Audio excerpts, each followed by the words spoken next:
Prohibition failed because of a lack of understanding regarding alcoholism. This misunderstanding extends to the war on drugs that we are fighting today.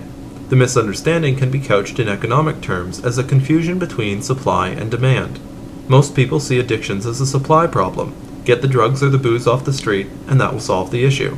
But really, addictions are a demand problem. Our goal in fighting addictions must be to eliminate the demand for drugs and alcohol. How do we do that? There are lots of ways, but before I start discussing them, I want to mention the harmful effects of dealing with these issues from the supply end. Prohibition of drugs or alcohol creates crime. Many addicts will seek out their drug of choice regardless of the consequences. That's evident as their addictions cause them to lose their jobs, their friends, their families, and even their lives. A fine or jail term is nothing compared to that, especially when drugs are more often available inside correction systems than outside. But I digress. Corrections is another episode in itself. So, prohibition makes criminals of the users. It also adds a cachet to the substance, a cachet especially attractive to rebellious youth who are naturally testing their boundaries. Prohibition also makes criminals of the suppliers. It creates a huge underground and unregulated market. This market drives the prices for the substances upwards. The higher prices mean that addicts are more likely to turn to crime to fund their now more expensive habit. When we hear that such and such an amount of drugs has been seized by the police, we cheer. But while we cheer, we should also be cringing slightly, because the street price just went up as demand has remained steady but supply has decreased. Prohibition gives money to criminals who can then use that money for other nefarious ends like gang wars or corrupting officials. So what's the other option? A lot is said for and against harm reduction strategies. The purist within me says that we can't enable deeds that are wrong, but the pragmatist in me says that outright prohibition doesn't work, and neither does attacking the supply line of drugs. This is a real-world problem, so I'm inclined to listen to my pragmatic side. What is the pragmatic solution? Possession of a small amount of pot shouldn't be a criminal offense, it should be a fine. There's no reason a teenager with a dime bag in his backpack should end up with a criminal record. Yes, to needle exchanges. It's a simple case of an ounce of prevention equaling a pound of cure. If the users clean up, does our society really want to treat them for Hep C or AIDS for the rest of their lives? Legalize all drugs? No, that's silly. These decisions have to be made on a drug-by-drug basis, weighing all sides, but the issue of moral right can't be allowed to bias our thinking. Wrong deeds will be committed. It's our obligation to limit their harm. A good analogy is a toddler who's taken to knocking over an end table. You tell him not to, you watch him as best you can, but just in case, you don't leave a china tea set on the table. Harm reduction works in reducing the harmful effects of destructive behaviors, but the policies must be employed as part of a coordinated strategy which seeks to eliminate the destructive behaviors in the first place. We need to address the causes of addiction, and we need to recognize that those causes are the problem, not the self-destructive behavior. So what are the causes?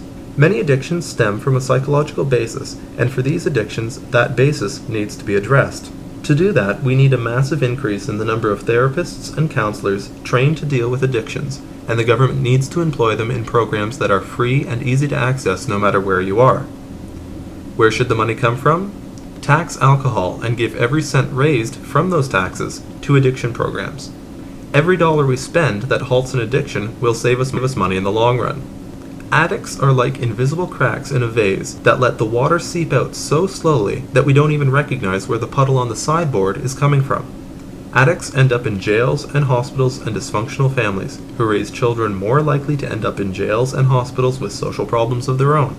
But we also have to recognize that compulsory addiction counseling is a waste of money. The addict must want to help themselves. Well, what does that mean? Should we just let them ruin their lives until they realize that they need help? Sadly, yes, that is what I'm saying. But we can help them get to that point faster, and this is the main spike of the multi-pronged approach that I'm proposing. The other causes of addictions are hotly debated. Are addicts born or made? Or to what extent does environment or genes play a role?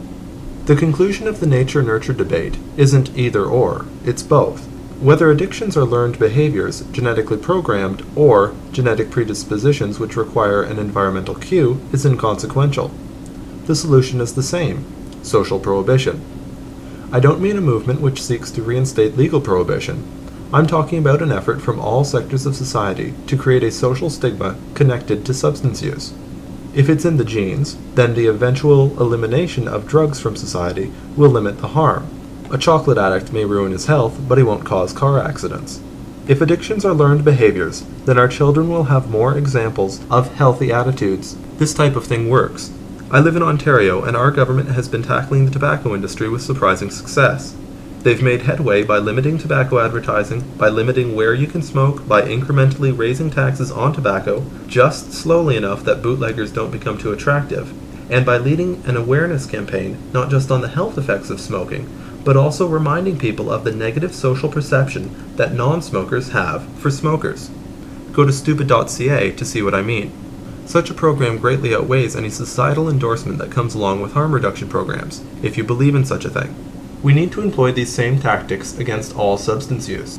Notice that I say use, not abuse. There is already a stigma against strong drug use, but the stigma surrounding pot is nearly non-existent, and experimenting with other drugs like hallucinogenic mushrooms, acid, and ecstasy are seen as just a part of growing up. We need to, as a society, choose to make these behaviors unacceptable. The power of taboo is astonishing. It has successfully suppressed many harmful and benign practices throughout history.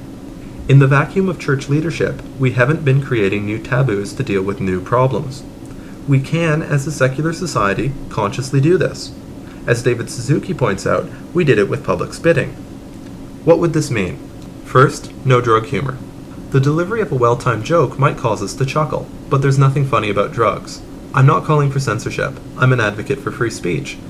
What I'm saying is that comics want laughs, and they'll follow your lead. Write letters to the editor when you see something you don't like. Talk to your friends about it. Talk to your family. Don't be afraid to take a stand. You don't have to preach, just hold the opinion. For such a taboo to really work, though, it has to address the issue of substance use in our culture as a whole.